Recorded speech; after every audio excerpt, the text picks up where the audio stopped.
1월 27일 화요일 아침입니다. 1월 마지막 주가 시작되었는데요. 여전히 추운 것 같습니다. 감기 조심하시고요. 오늘도 말씀 안에서 주의 보호하심 가운데 살아가는 빗소금 성도님들 되시길 주님의 이름으로 축복합니다. 오늘 함께 나눌 말씀은 창세기 19장 12절부터 22절 말씀입니다. 그 사람들이 롯에게 이르되 이 외에 내게 속한 자가 또 있느냐? 내 사위나 장녀나 성 중에 내게 속한 자들을 다 성 밖으로 이끌어내라. 그들에 대한 부르짖음이 여호와 앞에 크므로 여호와께서 이곳을 멸하시려고 우리를 보내셨나니 우리가 멸하리라. 롯이 나가서 그 딸들과 결혼할 사위들에게 말하여 이르기를 여호와께서 이 성을 멸하실 터이니 너희는 일어나 이곳에서 떠나라 하되 그의 사위들은 농담으로 여겼더라. 동틀 때에 천사가 롯을 재촉하여 이르되 일어나 여기 있는 내 아내와 두 딸을 이끌어내라. 이 성의 죄악 중에 함께 멸망할까 하노라. 그러나 롯이 지체하매 그 사람들이 롯의 손과 그 아내의 손과 두 딸의 손을 잡아 인도하여 성 밖에 두니 여호와께서 그에게 자비를 더하심이었더라. 그 사람들이 그들을 밖으로 이끌어낸 후에 이르되 도망하여 생명을 보존하라. 돌아보거나 들에 머물지 말고 산으로 도망하여 멸망함을 면하라. 롯이 그들에게 이르되 내 주여 그리 마옵소서. 주의 종이 주께 은혜를 입었고 주께서 큰 인자를 내게 베푸사 내 생명을 구원하시오나 내가 도망하여 산에까지 갈 수 없나이다. 두렵건대 재앙을 만나 죽을까 하나이다. 보소서 저 성읍은 도망하기에 가깝고 작기도 하오니 나를 그곳으로 도망하게 하소서. 이는 작은 성읍이 아니니까 내 생명이 보전되리이다. 그가 그에게 이르되 내가 이 일에도 내 소원을 들었은즉 내가 말하는 그 성읍을 멸하지 아니하리니 그리로 속히 도망하라. 내가 거기 이르기까지는 내가 아무 일도 행할 수 없노라 하였더라. 그러므로 그 성읍 이름을 소알이라 불렀더라. 아멘. 아브람의 조카 롯이 소돔에 거주하고 있었습니다. 소돔은 어떤 도시였을까요? 말 그대로 악이 가득한 도시였습니다. 19장 1절에 보면 천사 2명이 롯을 방문합니다. 롯은 자신을 찾아온 자들이 천사인 줄은 몰랐으나 그들을 극진히 대접합니다. 자신의 집으로 초대해 발을 씻기고 식사를 대접하죠. 잠자리도 제공합니다. 그런데 문제는 밤에 일어납니다. 소돔 사람들이 롯의 집에 찾아와 롯의 집에 머물고 있는 손님들을 끌어내라는 것이죠.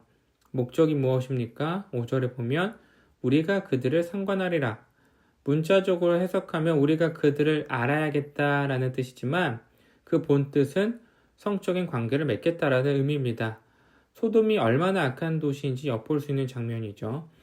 그러자 이때 롯의 집에 머물고 있던 천사들이 손을 내밀어 롯을 집 안으로 끌어들입니다. 이 장면은 창세기 8장 9절에서 노아가 날려보낸 비둘기가 발붙일 곳을 찾지 못하자 손을 내밀어 방주 안으로 들이는 장면과 오버랩이 됩니다.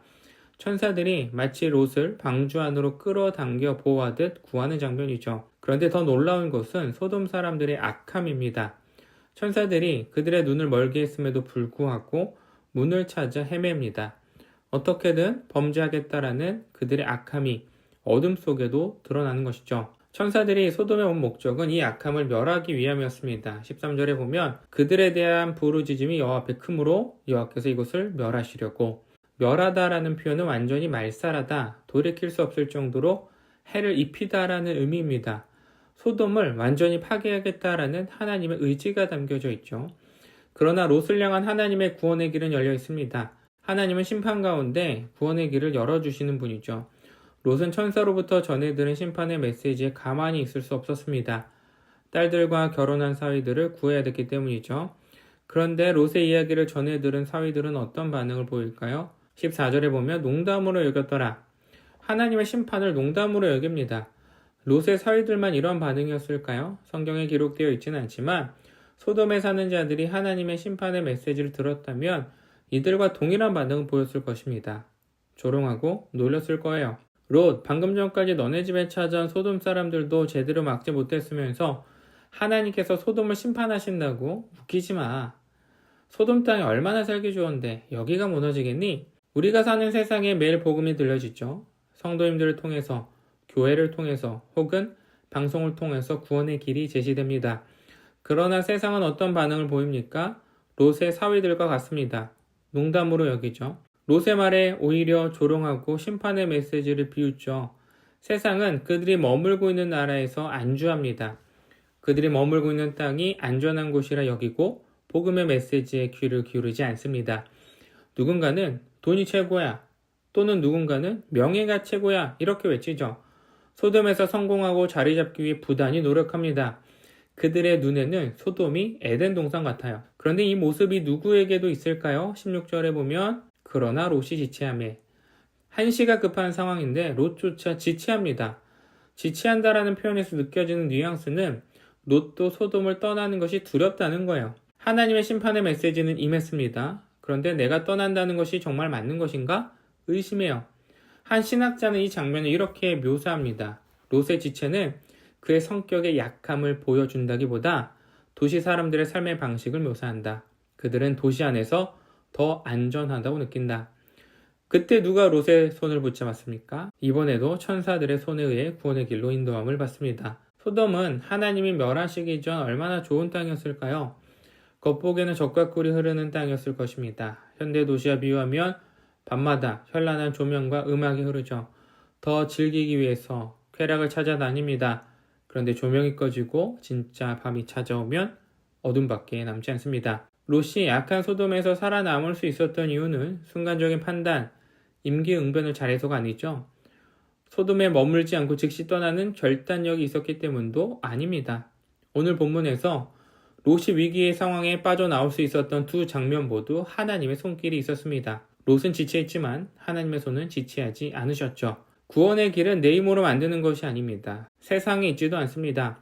하나님께서 소돔을 멸하셨듯 세상 또한 소돔처럼 하나님의 심판을 받을 땅입니다.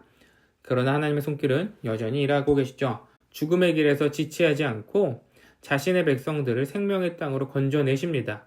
쉴 새 없이 일하고 계시죠. 하나님께서 열어주신 구원의 길을 걸어가는 빛소금 성도님들이 되시길 축복합니다. 세상에 더 머물고 싶고 더 누리고 싶은 욕망이 찾아올 때마다 내 손을 지금껏 붙잡고 계시는 하나님의 은혜와 사랑을 기억하길 소망합니다. 오늘 하루 주의 길을 걸어가며 하나님의 손에 이끌림을 받는 복된 자녀가 되길 주님의 이름으로 축복합니다. 기도하겠습니다. 하나님 감사합니다. 세상에 더 발붙이고 싶고 안주하고 싶은 우리의 본성을 거부하고 하나님의 인도하심을 따라 살아가기를 소망합니다. 하나님 안에서 살아가는 것이 가장 안전한 삶이고 복된 길임을 또한 고백합니다. 세상의 어둠에서 빛된 하나님의 말씀만 따라갈 수 있는 우리 빛소금 성도님들이 되게 해주시옵소서. 지난 한 달간 지켜주신 주님의 은혜 감사하며 남은 한 주도 주의 은혜 가운데 살아가게 하여 주시옵소서. 감사드리며 예수님의 이름으로 기도드렸습니다. 아멘.